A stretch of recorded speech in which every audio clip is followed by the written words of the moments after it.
Anyway, today we're going to try a little something different, alright? So, I have a prompt I have to cover and go over for one of my classes about accuracy. So anyway, I'm going to go through this prompt with you. So, a customer came into my shop and she is planning on going elk hunting. She has a Remington 700 with a wooden stock, and her type of glass is a Vortex Optic Viper HSLR scope. Very nice scope. Well, she is wishing to take it elk hunting, and she's estimating that her range of engagement is going to be about 500 yards or further. So we have to make sure that this thing's blasted laser by the time it leaves my shop. Well, I'm going to show you guys some good tips to try to work with that. So after bench testing the weapon, I've adjusted the optic, and I've found that none of my groups are even anywhere within reason for shorter ranges of shooting. All right. So within my inspection, I've repaired the crown, the breech, prevented any possibility of lockup or anything of that sort. Now I'm investigating the possibility that if I put in a new bedding of the weapon, that will increase the increase the accuracy and capabilities of the weapon. So, the topic I'm going to cover first is explain to the customer the purpose of mock bedding the rifle and what will it do what would I do if I discover any oddly shaped, or if the grouping is oddly shaped or very wide. Well, anyway, let's first hit up that mock bedding. So, I'm going to teach you guys some new terms. All right, we have barrel harmonics, and that bounces straight off of barrel width. Barrel harmonics is when a round is going down the barrel of the weapon firing. Let me see if I can put some X-ray on here so you guys can see a little better. So this darker green line is actually the internal rifling portion of the barrel. The path of that bullet is the outer portion of the barrel. Here's the stock. Well, when I fire the weapon,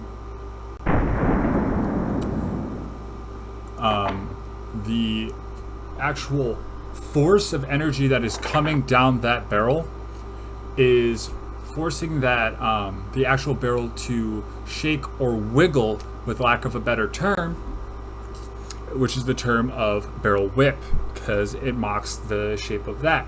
So due to that, that will vary and change on the area of impact in which your rounds will fall onto the target.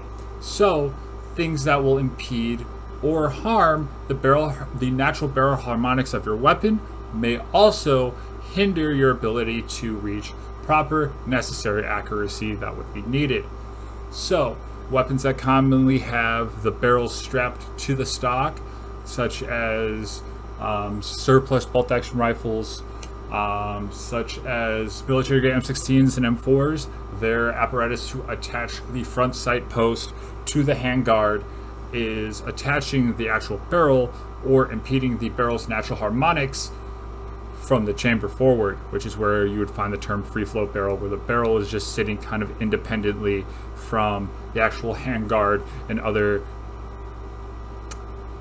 stuff of the weapon, to prevent like someone hanging a bipod for front grip, PEC 15 laser, TACSAC, any of the weird things that people are putting on their weapons nowadays that will impede accuracy if it is attached to anywhere on the rifle, unless it is a free flow handguard. Well, anyway, we have a barrel that needs to be semi-free floated or free floated.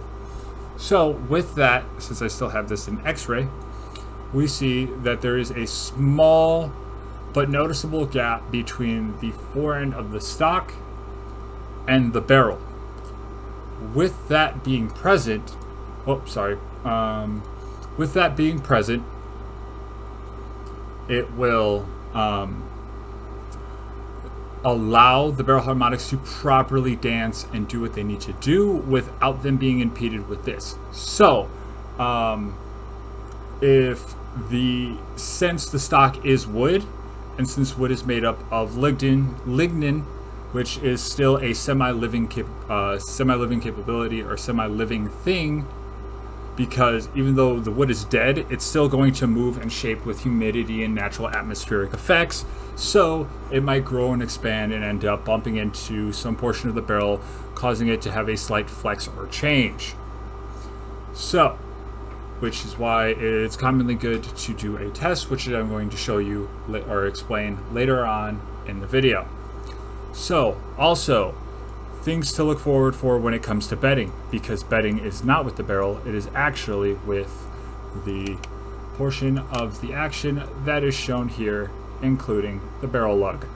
So, since the entire group of objects that you will see in my demonstration of this Remington 700, brought to you by World of Guns, terrific game. I suggest picking it up if you're someone tech savvy and you kind of just want to see how things work and be able to move things around and understand when you don't have access to the things you're working with. So, with this, since a weapon or since a firearm has such a massive buildup and outburst of energy, it will commonly want to jump or move around within the action, which is why there are certain tolerances and needs for the rest of the weapon. Alright, so with that, we have a barrel lug, which would commonly come into question if the weapon is fired and there is a slight out of range gap that will allow the jolt to move, the actual tang of the receiver not properly being bolted in, or something of the assembly or the weapon being out of headspace, or things of that nature, which you should be checking, especially when you are trying to make that laser weapon style rifle that can just perfectly make keyhole size groups anytime you want to shoot it, regardless rain or shine. You have to make sure that everything is properly with intention, within reason, and make sure everything is the way it goes. Because if there is anything out of junction or anything that is allowing it to have the wiggle room within the natural bedding of the weapon, when that weapon fires, it's going to have micro changes that you're not going to properly notice in the weapon. And since a good example of this would be to just take like your normal laser that you would if you played as a kid with the little laser sets, or you used to play with cats or dogs or their household pets, you notice that when you do a slight move of your part of your laser to where you are, it makes a drastic change towards the wall or the window or the door that you are pointing the laser at. You may move it barely a hair, but next thing you know, you're on another side of the house to where that laser is impacting. Same thing when you're talking about the accuracy of your weapon. So, with the bedding, you're going to remove, or I am going to remove the metallic portions from the wood. So I'm remove metal from wood in this case to make my life a little easier with words. So that's going to consist of the action, the bolt, and the barrel assembly.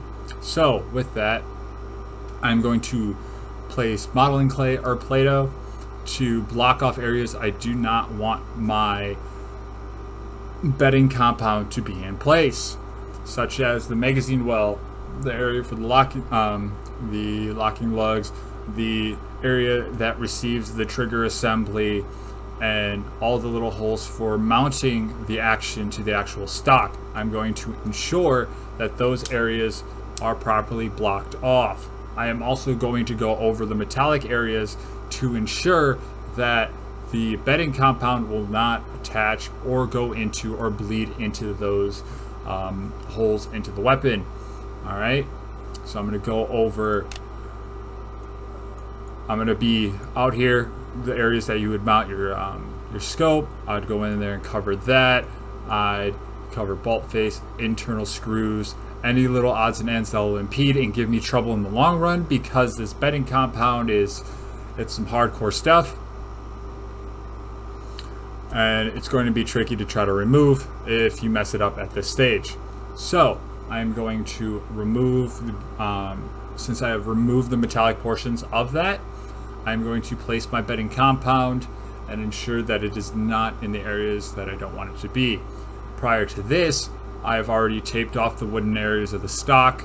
Since the stock is wooden, I'm going to ensure that none of my bedding compound has passed the actual chamber of the weapon, because I still want that barrel to be free float, because that is the goal of what I'm trying to do here. All right. And then I'm going to cinch it down, properly strap it. If it seems like you're having some trouble trying to get it into that last spot, medical tubing, gunsmith's best friend.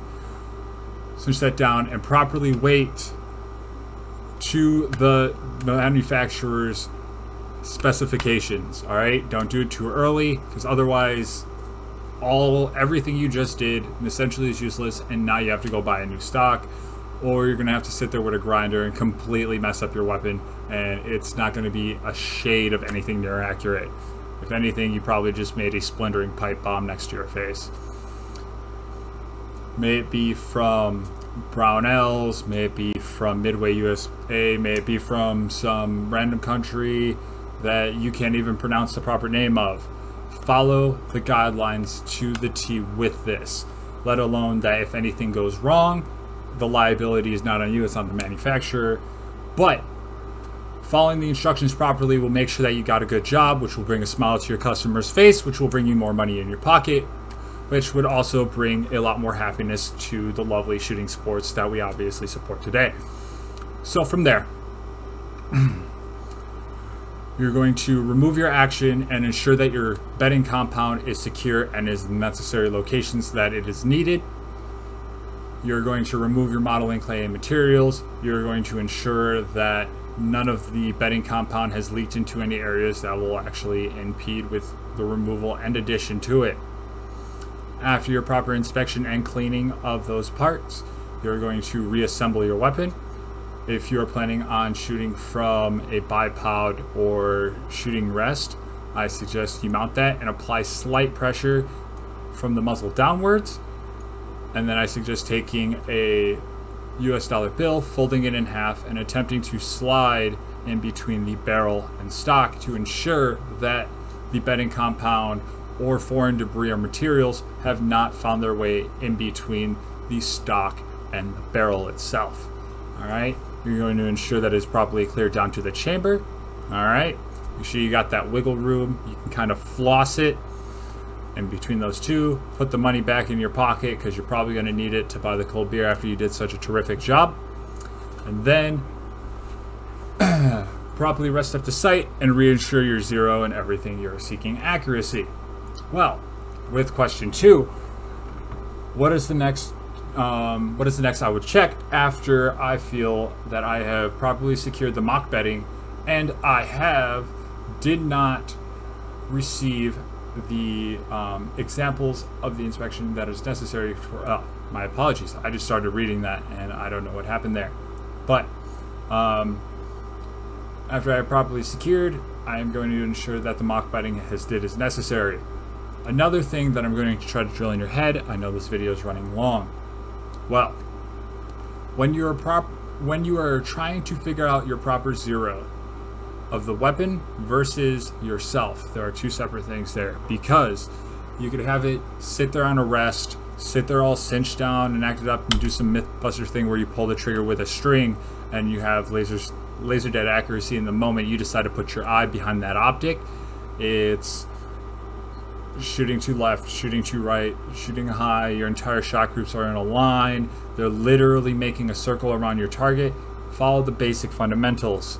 Understand, make sure, I don't care if you're the best crack shot in the world, still look back and understand where you're going, what you're doing wrong, and be able to pick up on your mistakes and understanding when you're out there trying to do your shot. All right, make sure you're properly training and practicing. You're not just going out to zero your rifle and the next time you're going to shoot it is during hunting season, because the only thing that you're going to end up shooting is going to be the ground instead of that 20-point buck sitting there in the open field that no one's ever seen. All right, hope you guys have a nice day. Make sure you guys are staying safe. Make sure you guys are checking out that comment section, and remember, follow those dang safety rules. Treat, never keep. Treat every weapon as if it was loaded. Never put your weapon on anything you do not intend to shoot. Keep your finger straightened off the trigger until you're ready to fire. Keep your weapon unsafe until you intend to fire. And know your target and what lies beyond and in between. Have a nice day, everybody. Goodbye. Welcome to Dan Doc's channel.